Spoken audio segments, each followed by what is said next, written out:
Hello दोस्तों, कैसे हैं आप सभी। मैं रवि आपका स्वागत करता हूं द इकोनॉमिक्स हाउस की एक और शानदार वीडियो में, जिसमें आज हम बजट को एक शॉट में कंप्लीट कर देंगे। जी हां, एक शॉट में कंप्लीट कर देंगे। तो बिना किसी टाइम को वेस्ट किए चलिए शुरू करते हैं। सबसे पहले हम समझते हैं कि आखिरकार ये बजट क्या होता है। सब आप सभी को पता है कि 1947 से पहले हमारा देश कॉलोनियल था, यानी कि ब्रिटिशर्स हमारे यहाँ पर सारे कायदे कानून बनाते थे। तो जब भी वो लोग बजट पेश करते थे तो वो एक छोटे से बैग के अंदर लाल कलर का, जिसको चमड़े का बोला जाता था, उसके अंदर वो सारे दस्तावेज लेके आते थे। और उस बैग को लैटिन वर्ड में या फिर फ्रेंच वर्ड में बजट कहा जाता है। बजट माने B B O U G E double T E, budget. और इसी वर्ड को इंग्लिश में कन्वर्ट करके बजट कर दिया गया, जिसका मतलब होता है कि हम अपने फ्यूचर के लिए फाइनेंशियल प्लानिंग करने वाले हैं। और हम जो ये बजट पढ़ेंगे वो पढ़ेंगे गवर्नमेंट के पर्सपेक्टिव से, कि आखिरकार गवर्नमेंट कैसे बजट बनाती है। चलिए आगे देखते हैं। सबसे पहले समझिए कि गवर्नमेंट बजटिंग का मतलब क्या है। इसका मतलब है कि गवर्नमेंट आने वाले साल के लिए देखती है कि कहां से हमको इनकम मिलेगी और कहां हम खर्चे करेंगे। मतलब गवर्नमेंट सबसे पहले ये एक स्पेसिफाई करेगी, एक तरीके से कैटेगराइज करेगी कि हमको कौन कौन से खर्चे कहां कहां करने हैं, किस किस राज्य को कितना कितना बजट देना है, किस किस डिपार्टमेंट को कितना बजट देना है, और उस खर्चे को पूरा करने के लिए हमें कौन कौन सी जगह से इनकम लानी है। और इसी का एक स्टेटमेंट रिटर्न फॉर्म में बजट कहलाता है। और हमारे कॉन्स्टिट्यूशन में बजट वर्ड नहीं लिखा हुआ। हम इसको कॉमन बजट बजट बजट तो कहते हैं, बट एक्चुअली में कॉन्स्टिट्यूशन में इसका मतलब होता है एनुअल फाइनेंशियल स्टेटमेंट, वार्षिक वित्तीय विवरण। यानी कि एक साल के अंदर होने वाले सारे खर्चे और इनकम का लिखित ब्यौरा। इस चीज को हम अपने कॉमन सेंस में बजट बोलते हैं। बट याद रखना कि कॉन्स्टिट्यूशन में इसका नाम है annual financial statement. Annual financial statement. Budget दोस्तों बहुत छोटा और आसान टॉपिक है, इसको ज्यादा कॉम्प्लिकेटेड करने की जरूरत नहीं है, बहुत इजीली समझ में आ जाएगा और आपके बहुत अच्छे मार्क्स आ जाएंगे इस चैप्टर से। इसके तो क्वेश्चन छूटेंगे ही नहीं।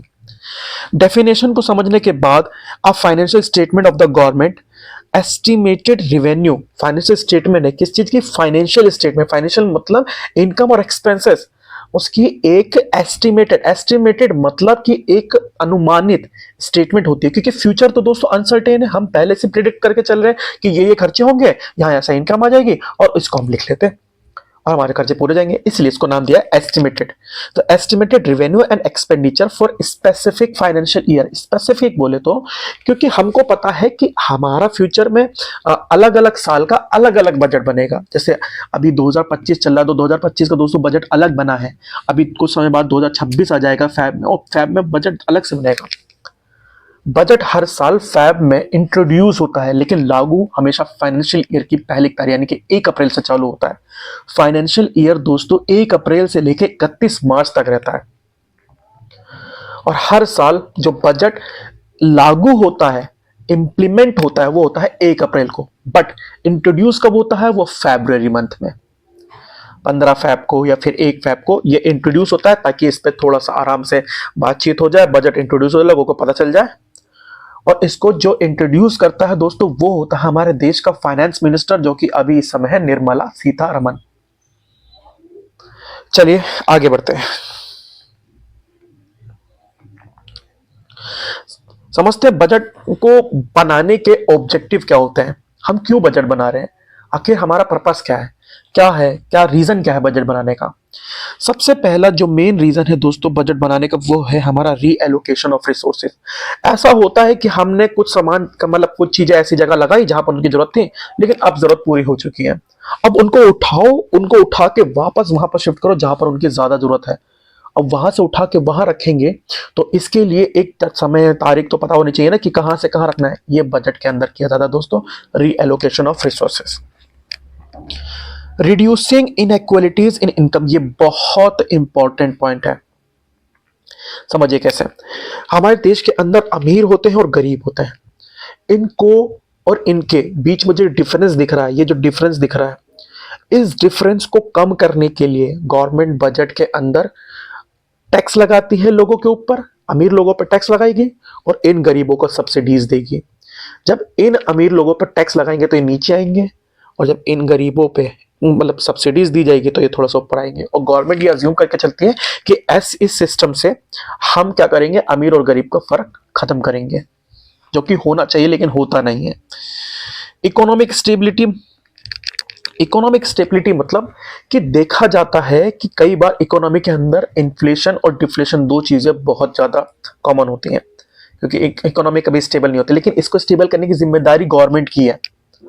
अब मार्केट के अंदर इन्फ्लेशन है, लोगों की परचेजिंग पावर ज्यादा है क्योंकि गवर्नमेंट ने ज्यादा खर्चा कर रखा है मार्केट के अंदर, तो गवर्नमेंट देखती है कि पिछले साल ज्यादा खर्चा हो गया, लोगों के पास पैसा ज्यादा चला गया, महंगाई ज्यादा हो गई है, हमें अपना खर्चा कम कर देना है। तो गवर्नमेंट ये सारे काम जो भी उसके फिस्कल मीजर हैं, जो भी उसकी राजकोषीय नीतियां हैं, फिस्कल मीजर है, वो सारे मीजर गवर्नमेंट बजट बनाते समय डिसाइड करती है।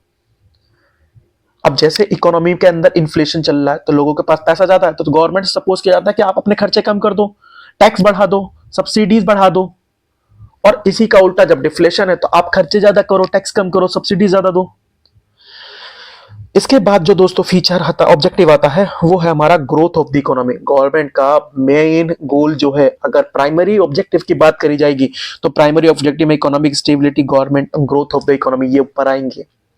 और ग्रोथ ऑफ द इकोनॉमी का मतलब जीडीपी के अंदर क्या कहते हैं, इंक्रीमेंट करना, जीडीपी ग्रोथ करना, जीडीपी बढ़ाना।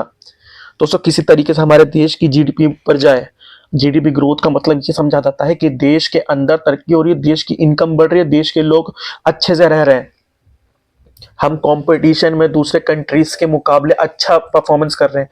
और बजट के अंदर ये डिसाइड किया जाता है कि हम अपनी जीडीपी को, नेशनल इनकम को कैसे बढ़ाएं, जीडीपी को कैसे बढ़ाएं।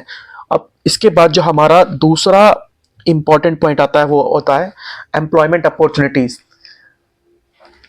एम्प्लॉयमेंट अपॉर्चुनिटीज का मतलब क्या होता है दोस्तों, कि जब भी गवर्नमेंट मार्केट के अंदर, इकोनॉमी के अंदर खर्चा करती है तो खर्चा करते समय गवर्नमेंट ये जरूर देखती है कि हम जब खर्चा कर रहे हैं तो लोगों की आमदनी बढ़े। और आमदनी कैसे बढ़ेगी दोस्तों, एम्प्लॉयमेंट जनरेशन से।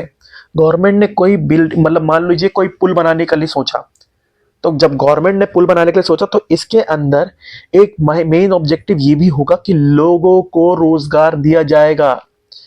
सामान जहां से आएगा उसका रोजगार, जो लोग वर्क करेंगे उसका रोजगार, आने जाने का रोजगार, वहां के रहने वाले लोगों का रोजगार, उस पुल को ऑपरेट करने के लिए उन लोगों का रोजगार। तो हर एक बजट के पॉइंट का हर एक बजट का एक पॉइंट होता है कि लोगों को वहां पर एम्प्लॉयमेंट दी जाए। ये गवर्नमेंट से एक्सपेक्ट किया जाता है कि एम्प्लॉयमेंट जनरेशन का काम जो होगा वो गवर्नमेंट करेगी। अगला देखते हैं, अगला है management of public enterprises. Public enterprises मतलब गवर्नमेंट की कंपनीज, गवर्नमेंट की इंडस्ट्रीज, गवर्नमेंट की फर्म्स, उनका मैनेजमेंट करने का काम भी गवर्नमेंट का होता है कि भाई हमें किसी चीज के प्राइस को कम करना है या किसी चीज के प्राइस को बढ़ाना है, उसको अपने पास रखना है या उसको अपने पास नहीं रखना, किसी चीज को खरीदना है या किसी चीज को बेचना है। जैसे आपने सुना होगा प्राइवेटाइजेशन, इंडियन एयरवेज। इसके बाद है रिड्यूसिंग रीजनल डिस्पैरिटीज, यानी कि जो किसी एक जगह की कोई डिस्पैरिटी है उसको खत्म करना, या फिर उसको क्या कहते हैं, उसको मेंटेन करना, मैनेज करना, कि भाई किसी तरीके से डिस्पैरिटीज गायब हो जाए, खत्म हो, कम हो। ये जो हमारे 1 2 3 4 5 6 7, आप इसमें से अगर 5 भी याद कर ले तो दोस्तों एग्जाम के लिए बहुत है, सफिशिएंट रहेगा। हम जो पढ़ रहे हैं अभी, ये याद रखिएगा, हम एग्जाम ओरिएंटेड पढ़ रहे हैं, तो इसके ऊपर एग्जाम ओरिएंटेड ही फोकस रखिएगा। अब हम बात करते हैं गवर्नमेंट बजट के कंपोनेंट्स क्या है। कंपोनेंट्स, अगर आपको कंपोनेंट के बारे में पूछा जाता है तो आप बताएंगे कि गवर्नमेंट बजट के दो कंपोनेंट है। एक कंपोनेंट जो होता है वो होता है रेवेन्यू बजट, और एक जो कंपोनेंट होता है वो होता है कैपिटल बजट। सबसे पहले ना इन जो बजट का मतलब तो हमने पढ़ लिया, अब हम जरा पढ़ लेते हैं कि रेवेन्यू एक्चुअली में क्या होता है। समझिए, आप ना खर्चे करते हो, आप खर्चे करते हो और आप कमाते भी हो, लेकिन खर्चा और कमाने में ना कई बार ऐसा होता है कि आपकी या तो असेट कम हो जाती है और आपकी या तो लाइबिलिटी बढ़ जाएगी, और या तो आपकी असेट बढ़ जाएगी या लाइबिलिटी कम हो जाएगी। इनको आसान शब्द में समझ के ना इनको कैटेगराइज करते हैं। सबसे पहले समझिए रिवेन्यू रिसिप्ट, ये हमारा फ्लो चार्ट है, इसको ध्यान से देख लेते हैं। पहले रिवेन्यू बजट जो है वो दो टुकड़ों में बट रहा है, एक हमारा रिवेन्यू रिसीट्स और दूसरा रिवेन्यू एक्सपेंडिचर। फिर वहीं दूसरी तरफ कैपिटल बजट जो है वो भी हमारा दो टुकड़ों में बट रहा है, जिसको हम बोलेंगे रिवेन्यू रिसीट्स और सॉरी कैपिटल रिसीट्स और कैपिटल एक्सपेंडिचर। रिवेन्यू रिसीट्स के अंदर दो तरीके के रिसीट्स हैं, एक हमारे पास टैक्स रिसीट्स हैं और दूसरे हमारे नॉन टैक्स रिसीट्स हैं। और दूसरा हमारे पास रिवेन्यू एक्सपेंडिचर के अंदर दो तरीके के एक्सपेंडिचर है, एक है रिवेन्यू एक्सपेंडिचर और एक है हमारे पास रिवेन्यू एक्सपेंडिचर प्लान और रिवेन्यू एक्सपेंडिचर नॉन प्लान। फिर इसके बाद आता है हमारे पास कैपिटल रिसीट्स के अंदर। कैपिटल रिसीट्स के अंदर गवर्नमेंट कहां से कैपिटल गेन ला रही है, अभी इसको हम डिटेल में आगे पढ़ेंगे। फिर उसके बाद आता है हमारे पास कैपिटल एक्सपेंडिचर, उसका मतलब है प्लान एक्सपेंडिचर और नॉन प्लान एक्सपेंडिचर। प्लान और नॉन प्लान का मतलब ये हुआ कि हमने जो प्लान करा वो तो है ही, जो नहीं करा वो उसका क्या करना है। चलिए आगे देखते हैं। सबसे पहले समझते हैं बजट और रिसीट्स में कि गवर्नमेंट की रिसीट्स कितने तरीके की। अभी हमने देखा बजट के अंदर दो कंपोनेंट है, रिवेन्यू और कैपिटल। अब रिवेन्यू के अंदर भी एक रिवेन्यू रिसीट्स था और कैपिटल के अंदर भी कैपिटल रिसीट्स था। तो सबसे पहले समझिए कि रिवेन्यू रिसीट्स कौन सी होती है। रिसीट का मतलब होता है कुछ मिलना। रिसीट का मतलब क्या होता है दोस्तों, कुछ मिलना। समझिए, रिसीट का मतलब क्या होता है, कुछ मिलना। मेरे पास कुछ रिसीव हो रहा है यानी कि उसको बोलेंगे रिसीट।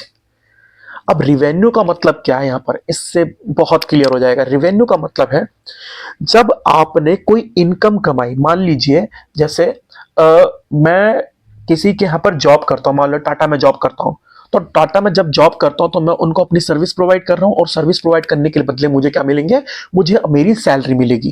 क्या मुझे वो सैलरी किसी की उधारी पे मिल रही है? क्या उस सैलरी के लिए मैं किसी के लायबल हूं? क्या मुझे वो सैलरी लेने से मेरे को उधारी चढ़ गई? क्या उस सैलरी के मिलने से मेरी कोई असेट कम हो गई? मेरा कुछ नहीं गया, मुझे सिर्फ पैसे मिले, ना मेरी उधारी यानी कि लायबिलिटी बढ़ी और ना ही मेरी असेट कम हुई। जब इन दोनों में से कुछ भी नहीं होगा तो उसे बोलेंगे रिवेन्यू टर्म। रिवेन्यू टर्म का मतलब यह है ना आपकी असेट कम हो रही है ना आपकी लायबिलिटी कम हो रही है। लायबिलिटी का मतलब होता है आपकी उधारी। जैसे आप मान लीजिए आपने आपके दोस्त से 10 रुपए लिए तो आपके ऊपर 10 रुपए की लायबिलिटी चढ़ गई, इसको बोलते हैं लायबिलिटी। और असेट का मतलब तो आप समझते होंगे, आपके पास आप गाड़ी, आपके पास कार है तो आपकी असेट कार है। आप समझिए आपने जब सैलरी ली तो क्या आपकी कार खन चली गई? नहीं ना। आपके ऊपर कोई उधारी चढ़ी? नहीं ना। इसको बोलते हैं रिवेन्यू रिसीट। दूसरी तरफ कैपिटल रिसीट का मतलब क्या होता है? कैपिटल रिसीट का मतलब होता है या तो आप देखो, जब मेरे पास पैसे आ रहे हैं तो दो तरीके से आ रहे होंगे, तो मैं कहीं से उधार ला रहा हूंगा और या तो क्या होगा, क्या कहते हैं, मैंने कुछ अपना बेच दिया होगा, मान लो कार बेच दी, वो वाली जो मेरे पास कार थी वो बेच दी। तो जैसे ही मैंने कार बेची तो मेरी एसेट कम हो गई, यानी कि एसेट क्या हो गई, कम हो गई यहां पर। और लाइबिलिटी क्या हो गई, या तो लाइबिलिटी बढ़ गई, या तो ये होगा या तो ये होगा या फिर दोनों हो सकता है। एसेट या तो बढ़ जाएगी, ना ना एसेट नहीं, लाइबिलिटी या तो बढ़ जाएगी और एसेट कम हो जाएगी, सॉरी माफ कीजिएगा, एसेट कम हो जाएगी और लाइबिलिटी बढ़ जाएगी। यानी कि मेरी कार कम हो गई और मेरे ऊपर 10 रुपए की उधारी चढ़ गई, पैसे आ रहे हैं भाई।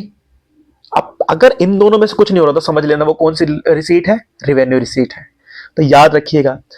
अब आप लोग ने मेरे से पढ़ लिया, अब आपको हमेशा जिंदगी भर ये याद रखना है, रिवेन्यू मतलब असेट और लाइबिलिटी पे कोई इफेक्ट नहीं पड़ेगा, कैपिटल मतलब असेट और लाइबिलिटी पे ही इफेक्ट पड़ेगा। अगर असेट और लाइबिलिटी पे इफेक्ट हो गया, पैसे आ रहे हैं, या तो असेट कम हो रही है तो लाइबिलिटी बढ़ रही है, तो कैपिटल रिसीट्स है। और अगर रिवेन्यू के मतलब अगर असेट और लाइबिलिटी पे कोई फर्क नहीं पड़ रहा, तुम्हारे पास पैसे आ रहे हैं, तो रिवेन्यू रिसीट है। चलिए देखते हैं कंपोनेंट रिवेन्यू रिसीट्स के। गवर्नमेंट को रिवेन्यू रिसीट कौन सी मिलती है? गवर्नमेंट ऐसा कहां से कमाती है भाई? हमने तो सुना है गवर्नमेंट लोन लेती है, ये करती है। अरे भाई गवर्नमेंट कमाती है, हम उनको पैसा देते हैं, टैक्स देते हैं। तो यहां पर जो रिवेन्यू रिसीट्स है दो तरीके की है। रिवेन्यू रिसीट्स में टैक्स रिसीट और नॉन टैक्स रिसीट। सबसे पहले समझिए टैक्स रिसीट्स होती क्या है।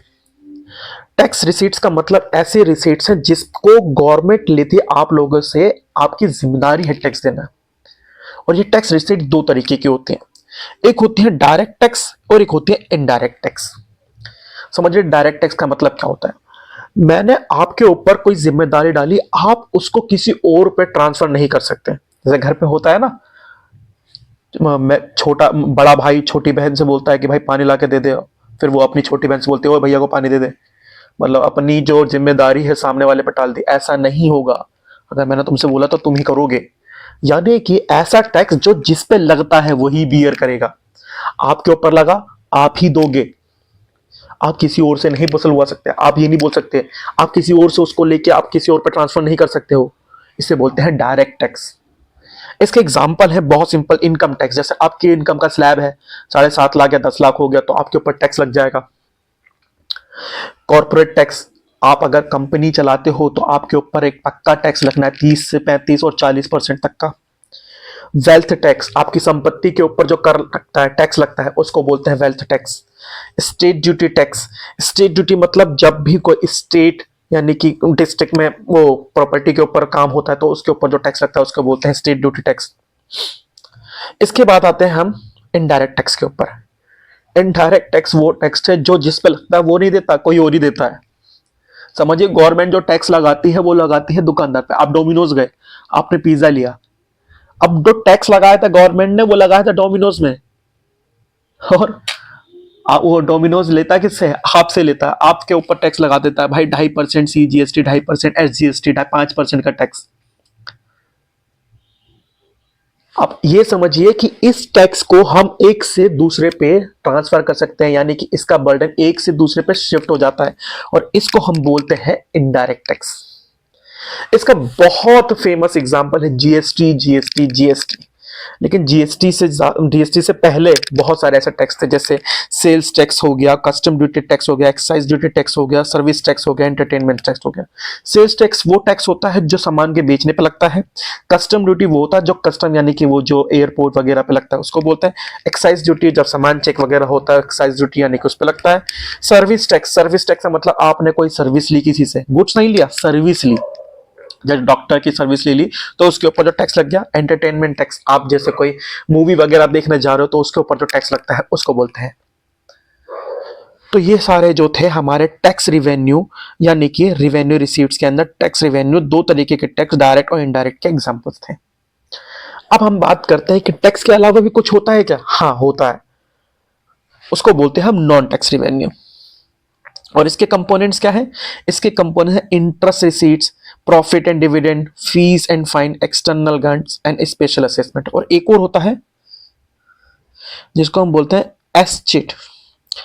एस चिट, एस चिट सबसे पहले समझते हैं। पहला इंटरेस्ट रिसीट्स। इंटरेस्ट रिसीट्स का मतलब क्या होता है। अरे सरकार इन्वेस्टमेंट करती है, सरकार सिर्फ लोन ही थोड़ा लेगी, सरकार किसी के ऊपर इन्वेस्टमेंट भी करेगी। तो सरकार जब इन्वेस्टमेंट करती है तो उसके ऊपर जो इंटरेस्ट रिसीव होता है उसको बोलते हैं इंटरेस्ट रिसीट। सरकार ने मान लो किसी देश को दे दिए 1,000-1,200 करोड़ रुपए उधार दे दिए, और उसके ऊपर जो इंटरेस्ट मिलेगा उस वो भी तो सरकार की इनकम ही हुई ना। क्या सरकार को उसके ऊपर कोई लायबिलिटी चढ़ गई? नहीं। सरकार की कोई क्या कहते हैं असेट कम हो गई? नहीं। प्रॉफिट एंड डिविडेंड, सरकार की जो कंपनीज होती हैं अगर वो प्रॉफिट कमा लेती तो वो किसकी जेब में जाएगा? सरकार की जेब में जाएगा, गवर्नमेंट की जेब में जाएगा। फीस एंड फाइन्स, आप अपने स्कूल कॉलेज वगैरह जो भी फीस भरते हो वो किसके पास जाता है? गवर्नमेंट के पास जाता है। सरकार आपसे चालान लेती है गाड़ी चलाने का, और भी बहुत सारे जैसे कोर्ट में जो चालान जाते हैं वो सब किसके पास जाता है? गवर्नमेंट के पास जाता है। एक्सटर्नल ग्रांट्स, बाहर से जब कोई सरकार को चंदा दे दे फ्री में, लो भाई हमारी तरफ से डोनेशन रख लो, हमारा दिल बहुत बड़ा है, इसे क्या बोलेंगे? ग्रांट्स। चैरिटी, सरकार चैरिटी लेती भी है, सरकार चैरिटी देती भी है। स्पेशल असेसमेंट, ये बहुत इंपॉर्टेंट है, इसे समझिए क्या होता है। देखिए मान लीजिए आप लोग रहते हो किसी ऐसी एरिया में जहां पर कुछ नहीं है और आपकी जो जमीन की कीमत है वो कुछ भी नहीं, अचानक से सरकार वहां पर प्रोजेक्ट पास कर देती कि भाई यहीं पर बनेगा एक बड़ा सा मेट्रो स्टेशन बनाएंगे और इस मेट्रो स्टेशन को बहुत ग्रैंड बनाएंगे। अचानक से जैसे ही वो प्रोजेक्ट पास होता, आपकी जमीन की कीमत रातों रात आसमान छू लेती है। उस टाइम पर आपको जो अचानक से कैपिटल गेन हुआ है, अचानक से प्रॉफिट हुआ है, उसके ऊपर एक चार्ज लगाएगी जिसको बोलते हैं स्पेशल असेसमेंट, वो गवर्नमेंट आपसे लेती है। याद रखिएगा, आपकी जमीन की कीमत गवर्नमेंट के किसी प्रोजेक्ट की वजह से या कोई एक्टिविटी की वजह से अचानक से बढ़ जाए, आपकी कोई प्रॉपर्टी है जिसकी कीमत अचानक से बढ़ जाए, आपको कोई ऐसा प्रॉफिट हो जाए, तो उसको बोलते हैं हम special assessment, sorry special assessment. इसके बाद आता है हमारा लास्ट एस्टेट। एस्टेट का मतलब यह है कि अगर कोई प्रॉपर्टी ऐसी निकलती है जिसके ऊपर कोई भी दुनिया में क्लेम करने वाला नहीं है, कंट्री, अब मान लीजिए भारत के अंदर कोई ऐसी प्रॉपर्टी निकल जाती है 100 करोड़ की जिसका कोई वारिस नहीं है, जिसका लास्ट ओनर डेड हो चुका है, अचानक से वो रिवील होती है, तो ऐसी प्रॉपर्टी को गवर्नमेंट रख लेती है और वो गवर्नमेंट की संपत्ति बन जाती है। तो गवर्नमेंट के लिए अचानक से हुई ना इनकम, ना गवर्नमेंट की कोई लाइबिलिटी बढ़ी और ना कोई गवर्नमेंट की असेट घटी, गवर्नमेंट को बस सीधा सीधा इनकम हो गई। इसका बहुत अच्छा एग्जांपल है, आपने एक मूवी देखी होगी एंटरटेनमेंट नाम की, जिसके अंदर पन्ना लाल जोहरी जब मरता है तो उसका एक लौता वारिस वो अक्षय कुमार का कैरेक्टर होता है। उस कुत्ते के अलावा एक लौता वारिस जो होता है वो अक्षय कुमार का कैरेक्टर होता है। अगर वो ऐसा नहीं होता तो शायद हो सकता था गवर्नमेंट उसको 3 दिन में अपने पास रख लेती और गवर्नमेंट की मजे आ जाते, और इस बोलते हैं एसेट। तो हमारे रेवेन्यू रिसीट में सिर्फ इतना ही था। इसके बाद हम देखते हैं कैपिटल रिसीट। समझ लिए, ऐसा रेट जिसको आने से या तो मेरी उधारी बढ़ जाएगी यानी लाइबिलिटी बढ़ जाएगी, और या तो मेरे असेट्स कम हो जाएंगे, असेट्स कम हो जाएंगे। लाइबिलिटी बढ़ गई, असेट कम हो गए, लाइबिलिटी बढ़ गई, असेट कम हो गए, याद रखिएगा। अब मान लीजिए मेरे पास पैसे आ रहे हैं, मैं किसी से उधार लेके आया, यानी कि लोन्स। एक हमारा क्या है, लोन्स, बोरोविंग्स। मैंने कुछ सामान बेच दिया, जैसे सरकार करती है ना प्राइवेटाइजेशन, एयर इंडिया बेच दिया, डिसइन्वेस्टमेंट। जब बेचा उसको तो सरकार की असेट कम हुई और सरकार पास क्या आया, पैसा आया। और इसके बाद है recovery of loan. Recovery of loan का मतलब क्या हुआ, सरकार ने किसी को लोन दे रखा था। आप जो अकाउंट्स वाले बच्चे हैं वो तो अच्छे समझ पा रहे होंगे, जब हम किसी को पास लोन देते हैं तो वो मेरा असेट बन जाता है। जब मैं उससे वापस लोन ले लूंगा तो मेरा असेट कम हो गए और मेरे पास पैसे आ गए। समझे, आपने अपने दोस्त को 100 रुपए दिए, अब आपका दोस्त आपके लिए असेट हो गया, डेटर हो गया। जब वो आपको 100 रुपए वापस कर देगा, आपके पास पैसे आ रहे हैं ना, आपकी असेट कम हो रही है। समझे। और इसके बाद है हमारे पास प्रोविडेंट फंड। सरकार का जो पीएफ होता है, सरकार के ऊपर जो आप लोग कमाते हो ना, वो सरकार के पास जाता है कट के। तो वो जो प्रोविडेंट फंड है सरकार के पास एज अ लाइबिलिटी जमा है, और वो लाइबिलिटी सरकार के लिए कैसी इनकम है, कैपिटल रिसीट। आई होप आपको ये वाला पार्ट समझ में आया होगा। इसके बाद हम चलिए बढ़ते हैं अपने बजट एक्सपेंडिचर में। हमने रिसीट कर लिया, जैसे रिसीट था दोस्तों वैसे ही बिल्कुल एक्सपेंडिचर है। तो एक्सपेंडिचर के अंदर भी 2 कंपोनेंट, एक रिवेन्यू एक्सपेंडिचर और एक कैपिटल एक्सपेंडिचर। अभी जैसे हमने समझा कि रिवेन्यू एक्सपेंडिचर क्या होता है, रिवेन्यू रिसीट क्या होता है। रिवेन्यू रिसीट का मतलब ना तो आपकी असेट कम होगी और ना ही आपकी लायबिलिटी बढ़ेगी, बिल्कुल उल्टा। यहां पर ना तो आपकी असेट बढ़ेगी और ना ही लायबिलिटी कम होगी, क्योंकि जब आप पैसे खर्च करोगे तो या तो कोई टीवी, फ्रिज, कार, घर, पैसे जा रहे हैं, सामान आ रहा है, असेट बढ़ रही है। और पैसे अगर क्या हो रहे हैं, एसेट बढ़ रही है। और अगर मान लो आपने कुछ उधार ले रखा है, आपने उधार चुकाए, पैसे चले गए, लायबिलिटी कम हो रही है। तो अगर एसेट बढ़ रही है और लायबिलिटी कम हो रही है तो किस पे फर्क पड़ रहा है, एसेट और लायबिलिटी पे। तो यानी कि कैपिटल एक्सपेंडिचर, क्योंकि पैसे जा रहे हैं तो हो क्या रहा है, एसेट बढ़ रही है, लायबिलिटी कम हो रही है। सर एक्सपेंडिचर है, कौन सा एक्सपेंडिचर, कैपिटल एक्सपेंडिचर, सॉरी। इसके बाद जो हमारा आता है वो आता है रेवेन्यू एक्सपेंडिचर, यानी कि ना तो असेट यहाँ पर बढ़ेगी ना ही हमारे पास एक्सपेंडिचर कम होंगे। सर ऐसा कैसा, अरे सरकार आपके ऊपर करती नहीं है, सरकार आपके ऊपर बहुत सारे खर्चे करती है। स्कूल पे खर्चा करती है, एजुकेशन पे खर्चा करती है, हेल्थ पे खर्चा करती है। समझिए, पेमेंट ऑफ इंटरेस्ट सरकार को, अभी हमने देखा था रिसीट के अंदर, नॉन टैक्स रिसीट के अंदर सरकार को बाहर से इंटरेस्ट रिसीड हो रहा था, क्योंकि सरकार ने कहीं पर क्या कर रखा होगा, इन्वेस्टमेंट कर रखी होगी। अब सरकार ने अगर इन्वेस्टमेंट कर रखी है तो सरकार ने लोन भी तो ले रखा होगा, उसके ऊपर जो इंटरेस्ट जा रहा है उसको बोलते हैं हम पेमेंट ऑफ इंटरेस्ट, और ये सरकार का कौन सा एक्सपेंडिचर, रेवेन्यू एक्सपेंडिचर। ना तो इससे सरकार की कोई लाइबिलिटी कम हुई और ना तो इससे सरकार की कोई इंटरेस्ट बढ़ा, ओ असेट बढ़ा, सॉरी। इसके बाद आता है payment of salaries and pension. सरकार, आप जो भी गवर्नमेंट एम्प्लॉय होते हैं उनको पेंशन, उनको सैलरी, उनको बहुत सारे डिफरेंट डिफरेंट टाइप के अलाउंस ये सब देती है। तो ये सब किसके अंदर आता है, ये भी आता है हमारे रेवेन्यू एक्सपेंडिचर के अंदर, क्योंकि इससे सरकार की ना तो कोई लाइबिलिटी कम होती है और ना ही कोई असेट बढ़ती है। ग्रांट्स एंड सब्सिडीज, अभी हमने देखा था नॉन टैक्स रिसीट्स के अंदर सरकार को ग्रांट्स मिल रहे थे। अरे सरकार सिर्फ ग्रांट्स लेती थोड़ी ना, ग्रांट देगी भी तो। किसी देश को जरूरत है तो उसको ग्रांट दे दिया, उसको सैलरी मतलब सब्सिडीज प्रोवाइड कर दी कि चलिए कोई बात नहीं। इसके बाद आता है education and health service. Education and health service का मतलब यह हुआ कि सरकार जो भी आपके स्कूल वगैरह पे, आपके हेल्थ वगैरह पे जो भी खर्चे करती है वो सब किसके अंदर आएंगे, एजुकेशन एंड हेल्थ सर्विस के अंदर आएंगे। और इसके बाद लास्ट आता है बहुत इंपॉर्टेंट, डिफेंस सर्विसेज। सरकार रक्षा पे भी तो खर्चा करती है। सरकार का 3 ही तो मेन काम है, हेल्थ, एजुकेशन एंड सिक्योरिटी, और इस पर सरकार डेली बेसिस पे खर्चा करती है। तो सरकार के जो भी खर्चे डेली बेसिस के होते हैं वो सब रेवेन्यू एक्सपेंडिचर। लेकिन सरकार के कैपिटल एक्सपेंडिचर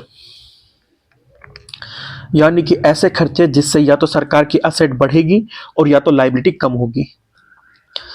चलिए देखते हैं, एक्सपेंडिचर विच क्रिएट असेट और रिड्यूस लायबिलिटीज। ठीक है, construction of roads, bridges, building, asset बढ़ रही है, घर बना रही है सरकार, पुल बना रही है सरकार, रोड बना रही है सरकार, असेट बढ़ रहे हैं। Purchase of land and machinery, जमीन खरीद रहे हैं। इन्वेस्टमेंट इन शेयर, सरकार इन्वेस्ट कर रही है। तो जब सरकार क्या कहते हैं बिल्डिंग वगैरह बना रही है, पैसा जा रहा है, असेट बढ़ रही है। Purchase of land machinery, machinery वगैरह आ रही है, सरकार ये सब खरीद रही है और पैसा क्या हो रहा है, जा रहा है, असेट क्या हो रही है, बढ़ रही है। इन्वेस्टमेंट इन शेयर, इन्वेस्ट कर रही है, असेट बढ़ रहे हैं हमारे और हमारे पैसा जा रहा है।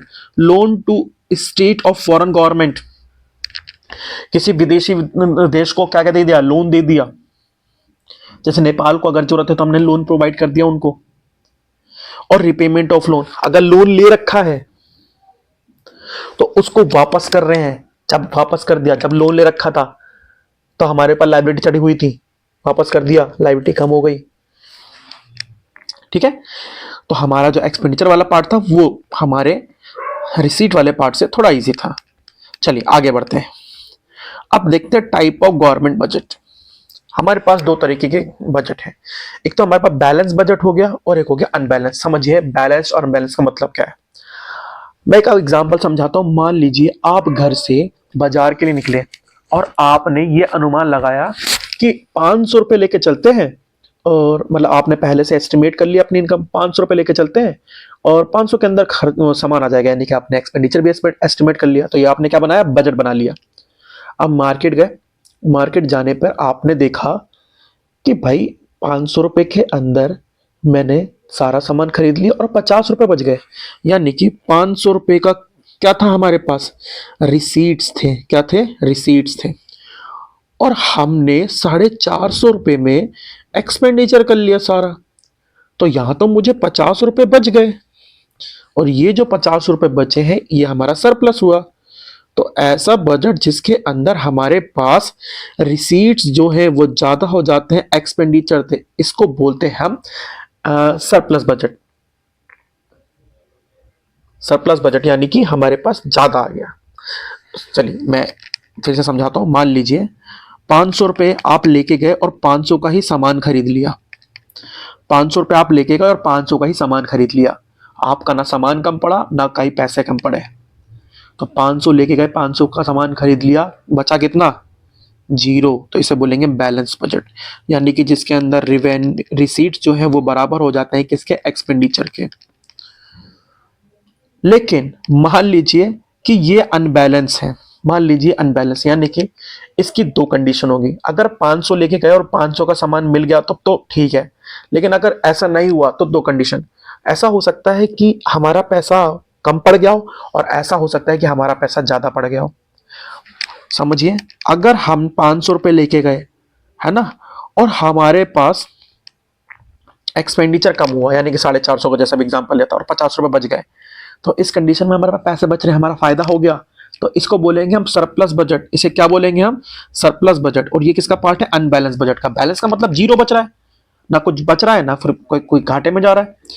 लेकिन अगर कुछ ऐसा हो जिसके अंदर ना तो या तो ज्यादा बच जाए या तो कम बचे या तो नेगेटिव में चला जाए, तो उसे हम बोलेंगे अनबैलेंस। और इसकी दो कंडीशन, जिसके अंदर हमारे पास पैसा बच रहा है, और एक कंडीशन ऐसी हो सकती है जिसके अंदर हम 500 रुपये लेके तो गए, लेकिन खर्चा हमारा ज्यादा का बैठने लगा, क्योंकि हमारा पैसा कम पड़ गया, हम उधार करके आ गए सामने वाले बंदे पे। तो ये तो -50 चला गया, और इसमें क्या हो गया? हमको 50 रुपए का घाटा हो गया। तो इसको हम बोलेंगे डेफिसिट बजट। समझ गया? अब चलिए समझते हैं सबसे पहले कि हमारे पास ये जो बजट है, इस बजट के मतलब जो टाइप्स ऑफ बजट है, इसके अंदर ये जो सरप्लस से ज्यादा हमको पढ़ना है वो पढ़ना है डेफिसिट। क्योंकि सरप्लस हो गया तो फायदा हो गया, ज्यादातर कंडीशन में ये गवर्नमेंट के लिए अच्छी ही सिचुएशन होती है। बट अगर घाटा हो रहा है तो ये घाटा क्या क्या इम्पैक्ट लाएगा, क्या क्या कारण है, और इसको ठीक कैसे करें, ये हमको सीखना है, और यही हमारे एग्जाम में पूछा जाता है। चलिए देखते हैं। सबसे पहले आता है हमारे पास टाइप्स ऑफ बजट। बजट मैंने अभी बताया आपको कि बजट हमारे पास दो टाइप के, बैलेंस और अनबैलेंस। और अनबैलेंस के अंदर भी दो टाइप, एक होता है सरप्लस और एक क्या कहता है? डेफिसिट। सरप्लस कब? जहां हमारे पास जो हमारी इनकम है वो ज्यादा हो जाए, खर्चे कम रह जाए। लेकिन अगर हमारे पास इनकम कम रह जाए, खर्चे ज्यादा हो जाए, तो इसे हम बोलते हैं डेफिसिट बजट। एक्सपेंसेस ज्यादा, रेवेन्यू कम। एक्सपेंसेस इक्वल टू क्या कहते हैं? Expenses equal to revenue. यहाँ रेवेन्यू आएगा, रेवेन्यू एक्सपेंसिव रेवेन्यू आएगा। जब एक्सपेंसेस रेवेन्यू बराबर हो जाए तो इसे बोलते हैं बैलेंस बजट। सरप्लस बजट क्या होता है? सरप्लस बजट जब जिसके अंदर हमारे पास रेवेन्यू ज्यादा हो जाता है और एक्सपेंसेस कम रह जाते हैं। चलिए, जो बजट डेफिसिट होता है वो तीन तरीके के होते हैं। एक होता है हमारे पास रेवेन्यू डेफिसिट, एक होता है हमारे पास फिस्कल डेफिसिट, और एक होता है हमारे पास प्राइमरी डेफिसिट। जैसा आप समझ पा रहे होंगे, रेवेन्यू डेफिसिट, रेवेन्यू डेफिसिट का मतलब होता है ओनली रेवेन्यू जोड़ते हैं, कैपिटल नहीं जोड़ते, कैपिटल इसके अंदर नहीं आता। यानी कि हमारे पास रेवेन्यू के, अब देखिए समझिए, घाटा हो रहा है। घाटा का मतलब क्या है? खर्चे ज्यादा है और इनकम कम है। एक्सपेंडिचर ज्यादा है, रिसीट कम है। एक्सपेंडिचर ज्यादा, रिसीट कम।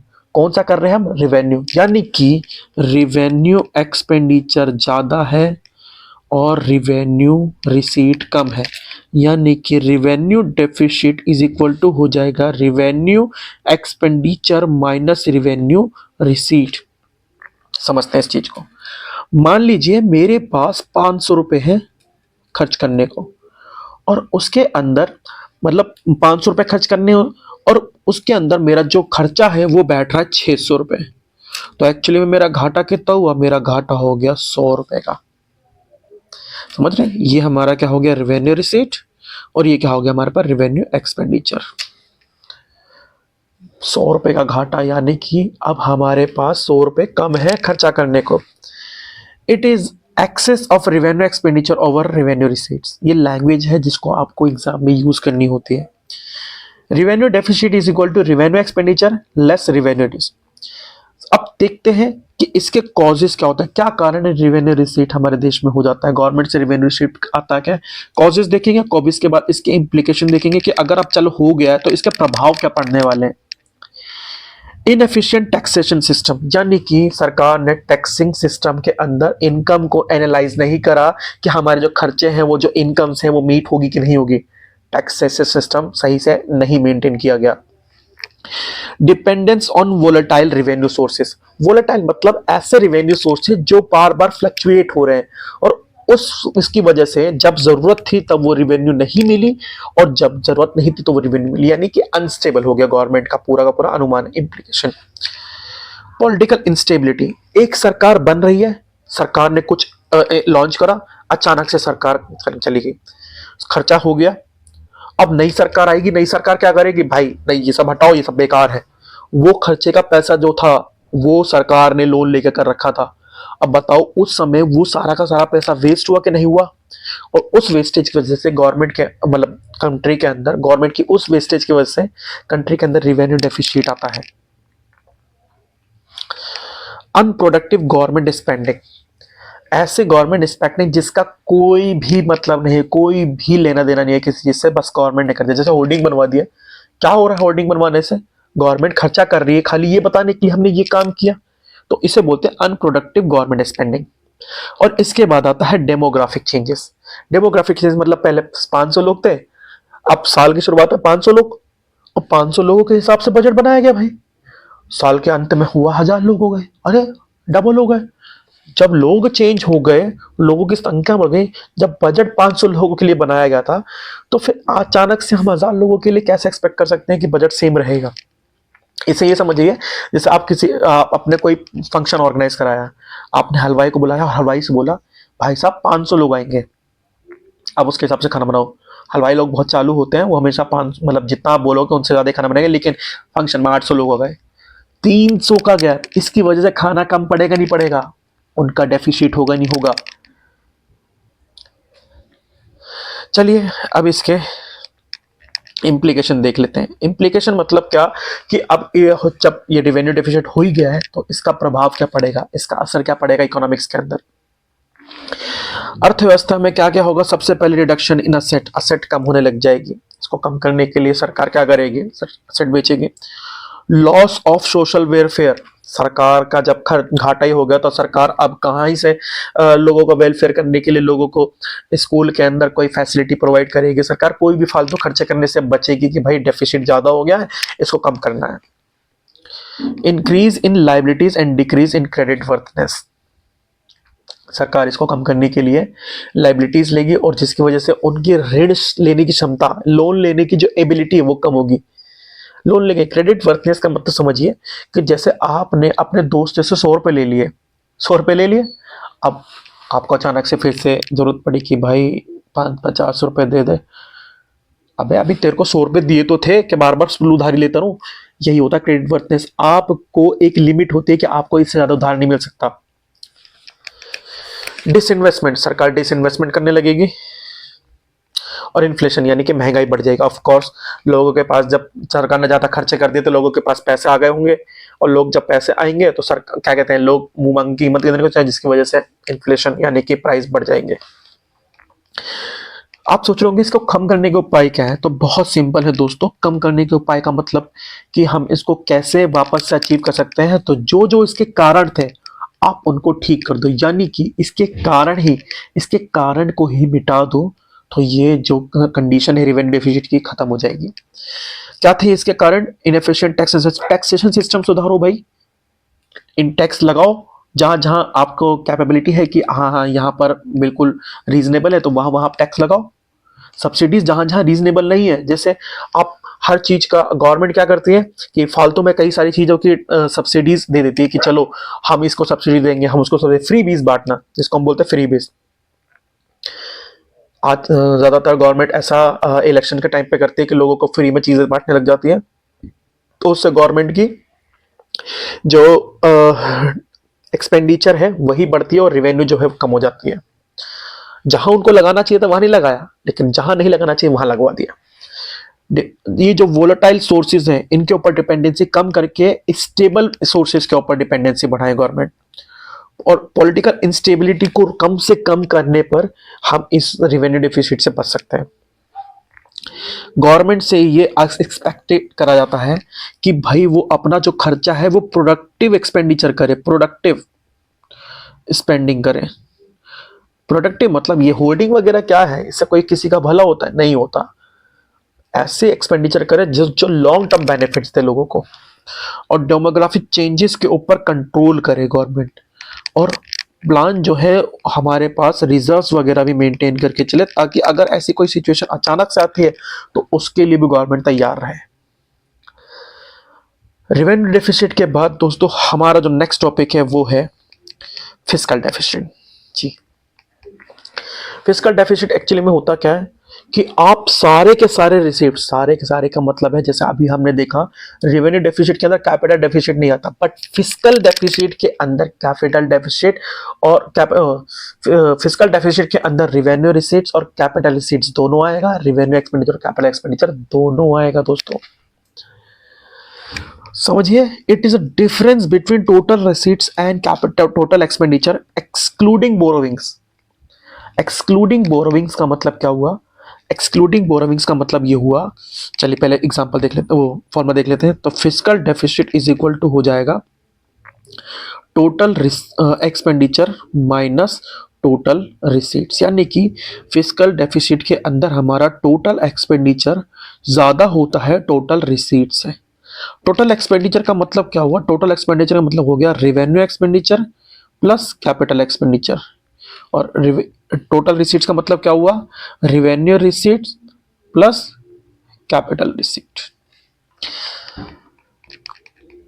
रेवेन्यू एक्सपेंडिचर कैपिटल एक्सपेंडिचर को प्लस करना है, प्लस कर दिया, और रेवेन्यू लेस कर दो इसके अंदर से रेवेन्यू रिसीट्स और कैपिटल रिसीट्स को। इसके अंदर लिखा है अदर देन बोरोविंग्स, यानी कि एक्सक्लूडिंग बोरोविंग्स। समझिए, आपको पता है कि कैपिटल रिसीट्स के जो सोर्सेस होते हैं उसके अंदर एक सोर्स है बोरोविंग्स। हमें बोरोविंग्स नहीं इंक्लूड करनी है इसके अंदर। समझिए रीजन क्या है? फिस्कल डेफिसिट ही तो बताता है एक्चुअली में कि गवर्नमेंट को उधार कितना लेना है। इसको इस तरीके समझते हैं, एक एग्जांपल समझते हैं। मान लीजिए गवर्नमेंट ने पूरे खर्चे मिला के अनुमान लगाया कि भाई हमारे पास जो खर्चे होंगे वो होंगे 2000 करोड़ के। रेवेन्यू एक्सपेंडिचर और कैपिटल एक्सपेंडिचर दोनों को मिला के लगाया कि हमारा 2000 करोड़ का खर्चा होने वाला है। बट जब उनके इकोनॉमिस्ट ने ये अनुमान लगाया कि जो इनकम है वो सिर्फ हमारे पास आ पाएगी, वो आएगी 1800 करोड़ की। तो ये क्या हो गया? ये हो गया हमारा 2000 करोड़ टोटल एक्सपेंडिचर, और ये हो गया हमारा 1800 करोड़ टोटल रिसीट्स। क्या इसके अंदर हमने ये जोड़ा कि हमारे पास उधार कहां से आएगा? नहीं जोड़ेंगे, क्योंकि अब इसमें से जब हमारा 2 माइनस करेंगे तो हमारा जो एक्स्ट्रा खर्चा आ रहा है वो आ रहा है 200 करोड़ रुपए, और यही जो है यही है हमारा एक्चुअली में बोरोविंग। यही बताएगा हमको, यही हमको बता रहा है कि हमको 200 करोड़ रुपए बाहर से उधार लेने हैं। अब आप समझ गए होंगे। इसको और एक और एग्जांपल समझते हैं कि मान लीजिए आपके स्कूल के अंदर आपको एक प्रोजेक्ट दिया गया जिसके अंदर आपका जो खर्चा आएगा वो 1000 रुपए आएगा, लेकिन आपके पास तो 800 रुपए पड़े, तो आपको 200 रुपए अपने घर वालों से लेने पड़ेंगे ना। उधार नहीं लेंगे लेकिन लोगे ना उनसे 200 रुपए। तो वो जो 200 रुपए है एक्चुअली में वही बोरोविंग्स होती हैं और वही फिस्कल डेफिसिट। यानी कि सिंपल वर्ड में कहूं तो fiscal deficit is equal to borrowing होता है। बोरोविंग होता है। क्वेश्चन में कभी भी जो इसका न्यूमेरिकल क्वेश्चन है उसके अंदर कभी भी बोरोविंग लिखा हुआ दिख जाए, मान लेना फिस्कल डेफिसिट है, फिस्कल डेफिसिट है, फिस्कल डेफिसिट है। समझ गए? इसीलिए हम बोरोविंग में नहीं इंक्लूड करते कि हमको फिस्कल डेफिसिट ही बताता है कि भाई साहब बाहर से उधार कितना लाना है। आई होप आप लोग मेरी बातें समझ गए होंगे। Here we talk all capital receipts but do not include borrowing. मैंने उसका रीजन बता दिया आपको। चलिए, कॉज क्या है फिस्कल डेफिसिट के? क्या कारण है भाई फिस्कल डेफिसिट के? आखिरकार फिस्कल डेफिसिट होता ही क्यों है? गवर्नमेंट बहुत सारा बाहर से उधार ले लेती है जिसके ऊपर से गवर्नमेंट के ऊपर क्या कहते हैं, लाइबिलिटी बढ़ जाती है। High level of tax avoidance और टैक्स इवेजन। टैक्स से बचने के लिए लोग इनकम कम देते हैं गवर्नमेंट को। टैक्स इवेजन का मतलब होता है कि कर चोरी करना। अब जहां पर कर ज्यादा चोरी होगा तो गवर्नमेंट की इनकम तो अपने आप ही कम हो जाएगी। गवर्नमेंट की जब इनकम कम हो जाएगी तो एक्सपेंडिचर तो अपने आप ही ज्यादा दिखेंगे। High level of income and wealth inequality.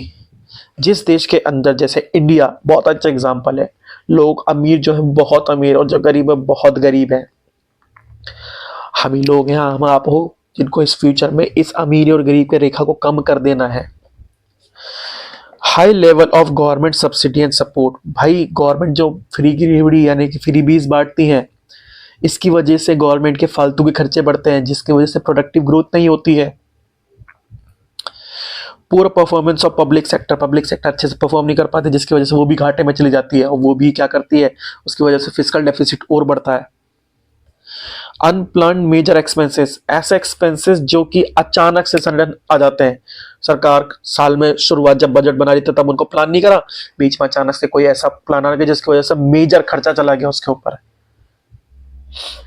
Period of economic growth and economic decline, जब इकोनॉमिक ग्रोथ हो रही है तो गवर्नमेंट उसके ऊपर ध्यान नहीं देती, जब इकोनॉमिक डिक्लाइन होती है तो उसके ऊपर ध्यान देते हैं। बूम का पीरियड, रिसेशन का पीरियड, इनके ऊपर ध्यान देने की बहुत जरूरत है कि जब बूम का पीरियड तो उसको अच्छे से फायदा उठाए, और जब इकोनॉमिक डिक्लाइन का टाइम हो तो उसको अच्छे से प्रिडिक्ट करके उसके लिए तैयार रहे गवर्नमेंट, ताकि आगे हमारा फिस्कल डेफिसिट ना क्रिएट हो। ऐसा मैं इसलिए कह रहा हूं क्योंकि फिस्कल डेफिसिट के जो इम्प्लीकेशन है वो पूरे देश को उठाने पड़ते हैं। चलिए देखते हैं इम्प्लीकेशन ऑफ फिस्कल डेफिसिट। सबसे पहले इन्फ्लेशनरी स्पाइरल। इन्फ्लेशनरी स्पाइरल का मतलब ऐसा समझिए कि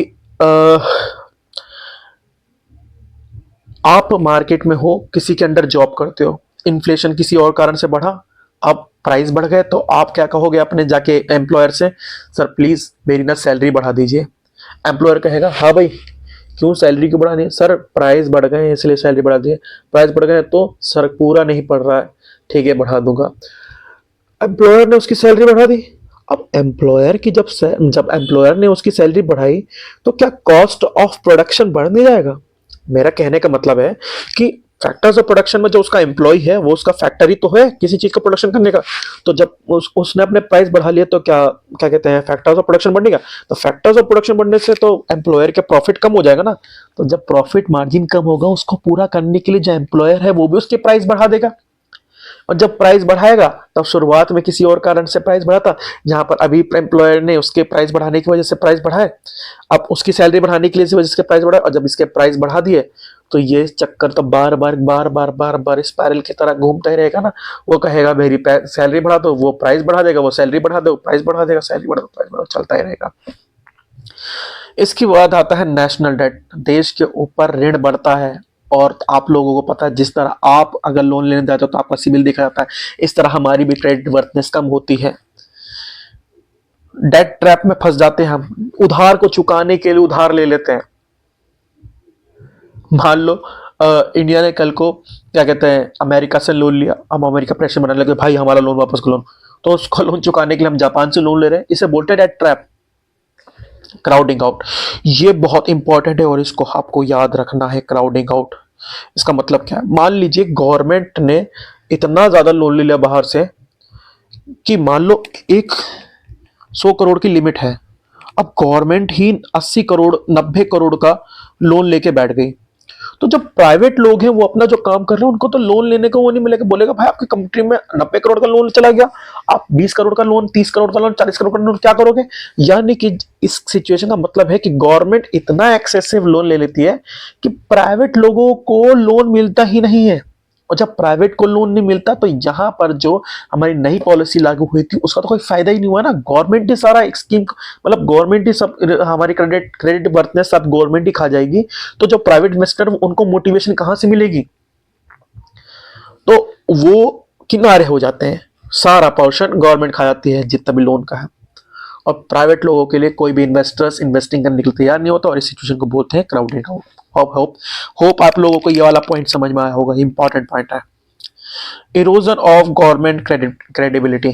क्रेडिबिलिटी तो ऑफ कोर्स कमी हो जाएगी ना, जब इतना ज्यादा लोन ले लोगे तो आपको और कौन उधार देगा, जरूरत पड़ने पे उधार ही नहीं मिलेगा। मान लीजिए कोई ऐसी सिचुएशन आ जाए जैसे कोरोना, नोटबंदी जैसी, तो उस टाइम पर हमको कहीं लोन मिलेगा जब ऐसे फिजिकल डेफिसिट वाली कंडीशन होगी देश के अंदर। तो ये थे इम्प्लीकेशन, और जिस तरीके से हमने रिवेन्यू डिफिसिट को खत्म करा था उसके ही कॉजेस को खत्म करके, वैसे ही फिजिकल डेफिसिट के अंदर भी इसके कॉजेस को खत्म करो। जो एक्सेसिव गवर्नमेंट की बोरोविंग उसको कम करो भाई, जो टैक्स इवेजन है उसको कंट्रोल करो कि भाई कर चोरी ना हो, लोगों को जागरूक करो कि भाई वो अपना टैक्स को टाइम पर पूरा करें। High level of income and wealth, ये जो लोगों के बीच में एक इनइक्वालिटी है इसको धीरे धीरे कम करो। सब्सिडीज वगैरह फालतू की ना दो, जहां रीजनेबल सिर्फ वही दो, जहां रीजनेबल नहीं वहां से हटा दो, कोई फ्री की चीजें मत बांटो। अनप्लान मेजर एक्सपेंसेस मत करो। ये सब है हमारे क्या कहते हैं इसको ठीक करने के मेजर। कॉजेस के अंदर ही हमारे मेजर छुपे होते हैं, अगर आप इसको याद कर लोगे तो आपको दोनों एक साथ ही क्लियर हो जाएगा। ये एक ट्रिक है मेरी तरफ से, इसको संभाल के याद करिए, रखिएगा। जो कॉजेज होते हैं उन्हीं को ठीक करना होता है, और उन्हीं को ठीक कर दो, ये हमारे क्या हो जाएंगे, ये हमारे इसके मेजर्स हो जाएंगे, इसको ठीक करने के उपाय हो जाएंगे। चलिए आगे बढ़ते हैं। इसके बाद न्यूमेरिकल है, इसको भी देखते हैं हम। इसके बाद आता है हमारा तीसरा प्राइमरी डेफिसिट। समझिए, प्राइमरी डेफिसिट सिंपल है, फिस्कल डेफिसिट जो हमारा आया यानी कि टोटल रेवेन्यू, टोटल एक्सपेंडिचर में से माइनस कर दो टोटल रेवेन्यू, तो उससे हमारा फिस्कल डेफिसिट आता है। उस फिस्कल डेफिसिट में से जब हम इंटरेस्ट की पेमेंट, यानी कि जो हमने लोन ले रखा है उसके ऊपर जो इंटरेस्ट की पेमेंट करनी है वो भी माइनस कर दो, तो उसको हम बोलते हैं फिस्कल डेफिसिट। समझिए, जैसे ये क्या बताता है, shows how much borrowing is for expenses other than interest obligation, यानी कि हमारे को एक्चुअली में खर्चा करने के लिए, एक्चुअली में जो खर्चा करने के लिए उसके लिए कितना लोन चाहिए। तो इसका मतलब क्या हुआ, इसका मतलब ये हुआ जैसे मान लीजिए एक इकोनॉमी के अंदर 800 करोड़ रुपए फिस्कल डेफिसिट हुआ, 800 करोड़ रुपए का फिस्कल डेफिसिट है, इसमें से हम 300 करोड़ रुपए इनकम का जो इंटरेस्ट का पेमेंट है वो माइनस कर देते हैं, तो जो 500 करोड़ रुपए है वो एक्चुअली में बोरोविंग रहेगी जिसके ऊपर काम करा, यानी कि सरकार ने सिर्फ 500 करोड़ का ही एक्सपेंडिचर करा है, बाकी 300 करोड़ जो सरकार लेके आ रही है वो टैक्स इंटरेस्ट की पेमेंट के लिए, जिसके लिए जिसका कोई भी प्रोडक्टिव इंपैक्ट नहीं निकल के आ रहा है। समझे, एक और एग्जांपल समझते हैं। मान लीजिए गवर्नमेंट की जो फिस्कल डेफिसिट है ये वो 800 करोड़ आई, 1000 करोड़ आई है। 1000 करोड़ का मतलब यह है कि सरकार को 1000 करोड़ रुपए बाहर से लेके आने हैं। अब वो जो 1000 करोड़ है उसके अंदर तो फिस्कल रेवेन्यू एक्सपेंडिचर के अंदर इंटरेस्ट का पेमेंट भी जोड़ा गया होगा। वो इंटरेस्ट का पेमेंट किसके ऊपर है, लोन के ऊपर है। तो उस लोन के इंटरेस्ट के पेमेंट के लिए भी हम उधार लेके आ रहे हैं, तो वो हटाओ भाई, एक्चुअली में दिखाओ आपने कितना काम किया है, एक्चुअली में कितना एक्सपेंडिचर रियल में करा है, जिससे प्रोडक्ट यानी कि देश की क्या कहते हैं, देश की ग्रोथ में, जीडीपी में कोई हेल्प मिला है, वो वाला खर्चा दिखाओ। यानी कि आप ये दिखाओ कि आपने असेट कितनी जनरेट करी है, आप ये दिखाओ कि आपने कितना लाइबिलिटी कम करी है, आप ये दिखाओ कि आपने हेल्थ, एजुकेशन और डिफेंस के सेक्टर में कितना काम करा है। इंटरेस्ट पेमेंट तो भाई, interest payment is non productive, तो इंटरेस्ट पेमेंट को हटा दो, उसी को बोलते हैं हम प्राइमरी डेफिसिट, यानी कि फिस्कल डेफिसिट जितनी हम बोरिंग है उसमें से माइनस कर दो इंटरेस्ट पेमेंट, तो अब आपको पता चल जाएगा कि एक्चुअली में जो पैसा चाहिए वो किस चीज के लिए चाहिए। ठीक है, आई होप समझ में आ रहा होगा। प्राइमरी डेफिसिट मतलब ऐसा डेफिसिट जिसके अंदर हम ये देखते हैं कि एक्चुअली में गवर्नमेंट ने एक्चुअल चीजों में कितना खर्चा करा है other than payment of interest. याद रखिए, fiscal deficit is minus interest of payment. Budget deficit की कुछ प्रॉब्लम्स होती हैं जो कॉमन प्रॉब्लम है, जैसे नेशनल डेट इंक्रीज हो जाता है, हमने पढ़ लिया। हाई डेट इंटरेस्ट पेमेंट हो जाता है, इंटरेस्ट ज़्यादा देना पड़ता है, जैसे अभी हमने देखा प्राइमरी इंटरेस्ट के अंदर इंटरेस्ट पेमेंट करने के लिए भी लोन लेना पड़ता है। तो जब हम उस लोन के पेमेंट में से इंटरेस्ट हटा देंगे तो हमें पता चलता है एक्चुअली में हमने कितना काम करा, उसके लिए कितना लोन लेना पड़ रहा है। फ्यूचर टैक्स पेमेंट के लिए मतलब क्या कहते हैं, राय हो सकता है बढ़ जाए। पोटेंशियल क्राउडिंग आउट, अभी बताया मैंने क्राउडिंग आउट का मतलब क्या होता है। पोटेंशियल इन्फ्लेशन में कोज हायर बॉन्ड यील्ड्स। लेकिन जो इसके बेनिफिट्स हैं वो देख लेते हैं। एग्रीगेट डिमांड बढ़ जाती है क्योंकि सरकार खर्चे ज़्यादा कर रही है, तो खर्चे ज़्यादा कर रही है, मार्केट के अंदर क्या हो जाएगा, प्राइस क्या कहते हैं, मार्केट के अंदर लोगों के पास परचेजिंग पावर बढ़ जाएगी। इन्फ्लेशन होगा लेकिन परचेजिंग पावर बढ़ेगी। Makes a surplus of saving in recession, recession के टाइम में सरप्लस सेविंग बना देता है हमको। Automatic stabiliser of finance public sector investment. इसी के साथ हमारा ये जो पूरा चैप्टर है ये हम कंप्लीट करते हैं। इसके अंदर 2-3 टिप है कि आप लोग रिवेन्यू डेफिसिट, फिस्कल डेफिसिट और प्राइमरी डेफिसिट के बीच में जो डिफरेंस है बस वो और याद कर लीजिएगा और ये हमारा चैप्टर फिनिश हो जाएगा। उससे पहले हम अपना ये न्यूमेरिकल भी कंप्लीट कर लेते हैं। सबसे पहले हम इसमें से निकालते हैं revenue deficit. Revenue deficit revenue deficit आपको फॉर्मूला पता होगा, revenue expenditure minus revenue receipt. Revenue expenditure minus revenue receipt. अगर हम टेबल देखते हैं तो हमको ये रेवेन्यू एक्सपेंडिचर तो साफ साफ मिल जाता है 80, लेकिन हमको रेवेन्यू रिसीट नहीं पता। लेकिन हमको ये पता है कि रेवेन्यू रिसीट्स के कंपोनेंट क्या होता है।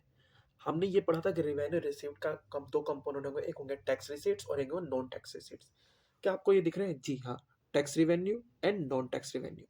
टैक्स रिवेन्यू और नॉन टैक्स रिवेन्यू कितना है? 47 प्लस 10, जिसकी जो वैल्यू होती है वो होती है 57। 80 माइनस 57 वो होता है हमारा 23, यानी कि हमारा 23, यानी कि हमारा जो रिवेन्यू डेफिसिट है वो कितना आ गया? 23। आप कहेंगे सर फिजिकल डेफिसिट कितना होगा? तो मैंने आपको एक बात बताई थी कि फिजिकल डेफिसिट एक्चुअली में अमाउंट होता है बोरोविंग का, और हमारे पास फिजिकल डेफिसिट 32 बोरोविंग का दे रखा है। यानी कि हमको अगर फिजिकल डेफिसिट पूछता तो हम सीधा इसका एफडी यानी कि physical deficit is equal to लिख देते 32। सर प्राइमरी डेफिसिट कितना होगा? तो प्राइमरी डेफिसिट होगा वो होगा हमारा physical deficit minus payment of interest. और पेमेंट ऑफ इंटरेस्ट कितना है दोस्तों? यानी कि हम देखेंगे इंटरेस्ट का पेमेंट कितना? 20। अगर हम 32 में से माइनस कर देंगे 20, तो यहाँ पर हमारा जो एक्चुअल में प्राइमरी डेफिसिट यानी कि जो एक्चुअली में सरकार ने काम करा है, जिसके लिए सरकार एक्चुअली में खर्चा ले रही है, वो है हमारा सिर्फ 12। आई होप आप लोगों को ये वीडियो पसंद आई होगी, समझ आई होगी। अच्छी लगो तो इस वीडियो को शेयर करना ज़्यादा से ज़्यादा। मिलते हैं नेक्स्ट वीडियो में। जय हिंद।